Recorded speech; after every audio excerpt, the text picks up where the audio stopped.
Pessoal. Nesse vídeo, dando seguimento à aula de equilíbrio relativo, ou movimento de corpo rígido em fluidos, nós vamos ver o movimento de rotação.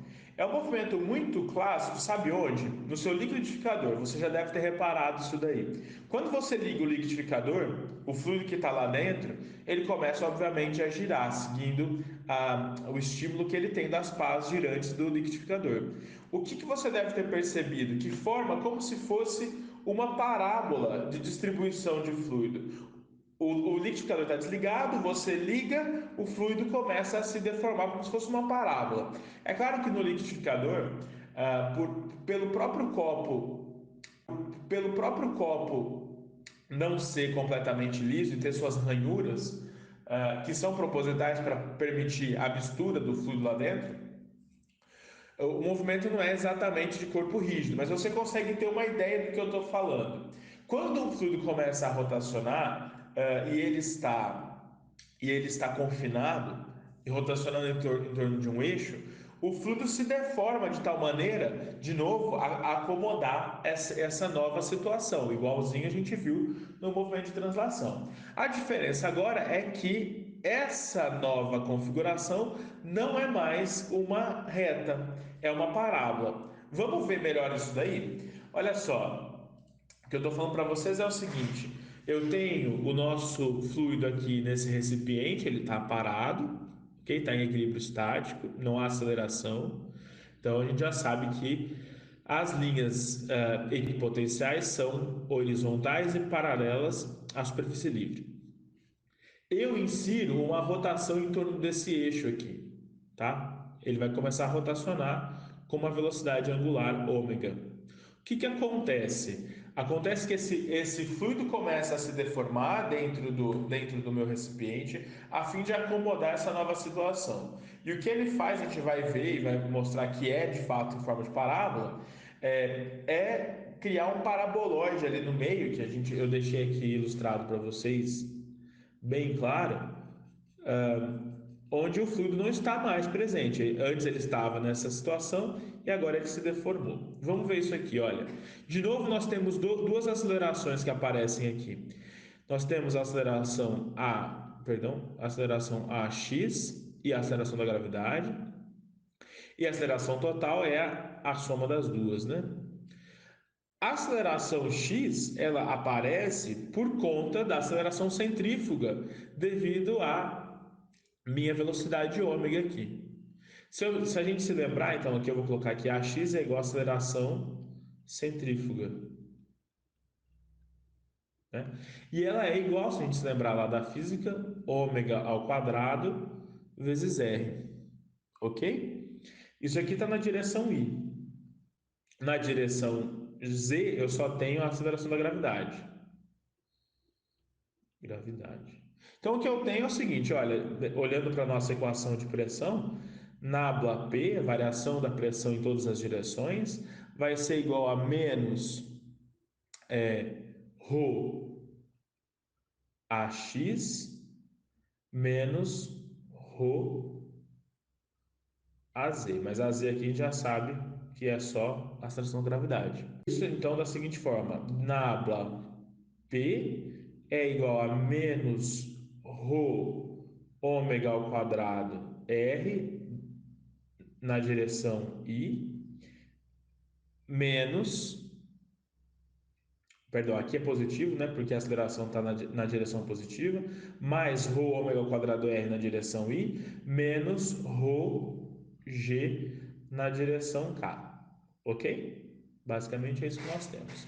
Se eu faço uma integral parcial aqui na direção R, na direção do raio, que eu estou chamando de x, eu vou ter o seguinte, que P vai ser igual a, olha, integrando isso na direção do raio, eu tenho ρ ômega ao quadrado, R ao quadrado sobre 2 menos alguma função aqui de z, que eu não sei direito dizer qual é ainda, porque a gente não integrou nessa direção, mais uma constante. Essa constante aparece porque eu estou integrando sem os extremos de integração, né? Agora vamos derivar essa função essa equação em função de z, tá? Olha só, dp dz vai ser igual, isso aqui não depende de z, tá? É zero, menos f' de z, essa é a minha derivada em relação a z. Mas quem que é dp dz? Dp dz é menos gama, a gente já sabe disso, né? A gente já sabe disso. Então, o que que aparece aqui? Ah, perdão, aqui é mais essa função, não sei que função que é, vou só somar aqui mais também. Então, logo, olha, se eu já sei que f' de z é igual a menos gama, então f de z é igual a menos gama z. Ou seja, a distribuição de pressão P vai ser igual a ρ ômega ao quadrado R ao quadrado sobre 2, tá? Menos gama Z. Olha que interessante, eu disse logo no início que a distribuição de pressão era parabólica. E de fato ela é. Ela varia com o quadrado do raio. Então essa curva que forma aqui na superfície livre, ela de fato segue uma distribuição parabólica em função do raio, ok? Isso é muito interessante porque o que acontece? As superfícies, as isolinhas aqui, elas todas vão ser paralelas a essa parábola, tá? É como se eu tivesse parábolas ou paraboloides de pressão dentro desse fluido, tá bem? Agora vamos olhar um pouquinho para as características físicas e geométricas dessa parábola, tá? Olha só, algumas coisas que podem ajudar a gente, perdão, aqui não é movimento de translação, é rotação. Rotação, ok? Algumas coisas que podem ajudar a gente a interpretar melhor esse problema. Uma delas é uma questão geométrica. Olha, eu tenho uma parábola aqui que formou por um paraboloide que se formou por conta da rotação, tá? Em verde. Se eu observar, eu tenho um cilindro que poderia envolver todo esse paraboloide, né? Olha só, esse cilindro azul, como se ele envolvesse todo o paraboloide. O que que a gente vai falar, das propriedades geométricas que a gente poderia tirar é que o volume do paraboloide, esse volume verde aqui, ele é igual a metade do volume do cilindro, mas que cilindro? Esse que continha o paraboloide, que envolvia o paraboloide. Isso é uma propriedade geométrica que vai ajudar bastante a gente ao longo dos nossos estudos, tá? Uma outra coisa que é importante para a gente é o seguinte, olha, voltando na nossa equação de pressão, a gente sabe que é igual P é igual a ρ ômega ao quadrado R, né? Ρ ômega ao quadrado R ao quadrado sobre 2 menos menos ρ G Z, ok? A gente já sabe isso daqui. Se eu faço a derivada disso aqui daqui, eu sei que dp pode ser escrito como ρ ômega ao quadrado, isso mesmo, ρ ômega ao quadrado R, tá? Tô derivando, menos ρ dr menos ρ G menos ρg dz, ok? Derivada de P em relação a RZ. Olha só, num ponto, se eu ando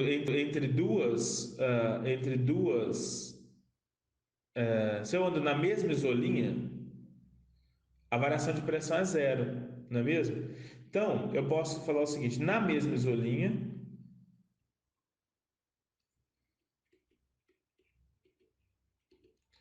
dp é igual a zero, ou seja, Rho ômega ao quadrado é RdR é igual a Rho G dz. Poderia escrever o seguinte, olha, dr sobre dz sobre dr é igual, dz sobre dr é igual a Rho ômega ao quadrado R sobre Rho G. Né? Posso cortar aqui o Rho. O que me sobra se eu integro isso aqui em z e r? Eu tenho dz igual a ômega ao quadrado r dr sobre g, ou z é igual a ômega ao quadrado r ao quadrado sobre 2g. Vejam só, por que isso aqui é muito interessante e muito importante para a gente? Quando R for igual a R, ou seja, o raio da minha parábola aqui, eu posso calcular essa altura que que a parábola tem. A parábola tem. H vai ser igual a ômega ao quadrado, R ao quadrado sobre 2G, tá? Então, dessa interpretação da pressão na isolinha, eu posso tirar exatamente a altura que a parábola desce e sobe aqui, a formação da parábola, né? Consigo tirar. Isso vai nos ajudar também a resolver muitos exercícios, tá? Olha, com isso eu consigo inclusive calcular o volume dessa parábola, né? Olha, vou fazer a correção de novo aqui, vocês me desculpem. Isso é rotação, ok? Olha só, eu disse que o volume da parábola é igual a metade do volume, o volume do paraboloide é metade do volume do cilindro que contém esse paraboloide. Veja só, o volume do cilindro vai ser igual a π r ao quadrado vezes h, certo? Mas a gente já sabe que h é ômega ao quadrado, r ao quadrado sobre 2g. Então, o volume do cilindro vai ser igual a π r à quarta, ômega ao quadrado sobre 2g. E o volume do paraboloide vai ser igual a metade desse volume do cilindro, π r à quarta, ômega ao quadrado sobre 4g. Ok? Por que é importante isso, pessoal? Porque muitos dos exercícios nós vamos usar essas relações geométricas para poder resolver o exercício. Tá? Por exemplo, olha, esse exercício aqui, a mesma caneca de café da outra aula, ela estava lá em translação, agora ela é colocada numa mesa giratória. A gente quer saber qual que é a velocidade angular para o café alcançar a borda da minha xícara. Veja só, o café estava parado aqui, né? A gente aqui já está um pouquinho desproporcional, mas essa altura era 7 centímetros e essa aqui era 3 centímetros, tá? Uma propriedade que é importante é a seguinte: a gente falou que essa altura aqui chama agazão. E é muito interessante que metade do agazão, olha só, o fio estava parado nessa linha tracejada.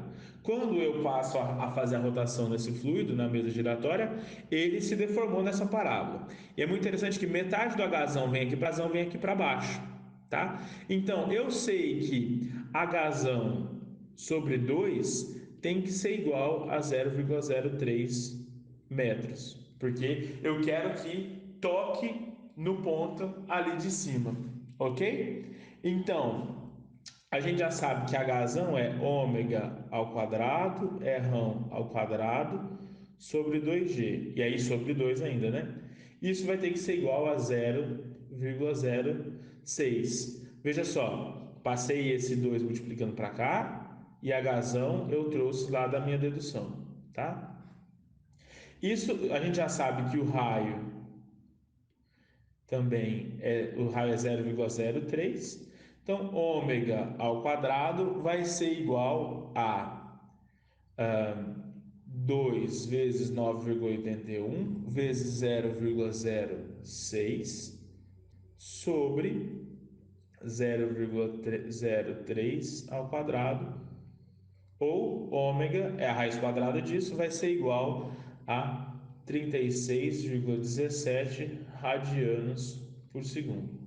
Se a gente quisesse deixar em rotações por minuto, mais ou menos 346 RPM. Ou seja, se eu colocar uma rotação maior do que essa na minha mesa giratória, o café vai transbordar desse copo, tá bem? É, eu vou deixar com vocês outros exercícios resolvidos no material complementar, tá bem? E a gente volta a discutir um pouco sobre esses exercícios na nossa reunião síncrona. Ok, pessoal? Um abraço e bons estudos!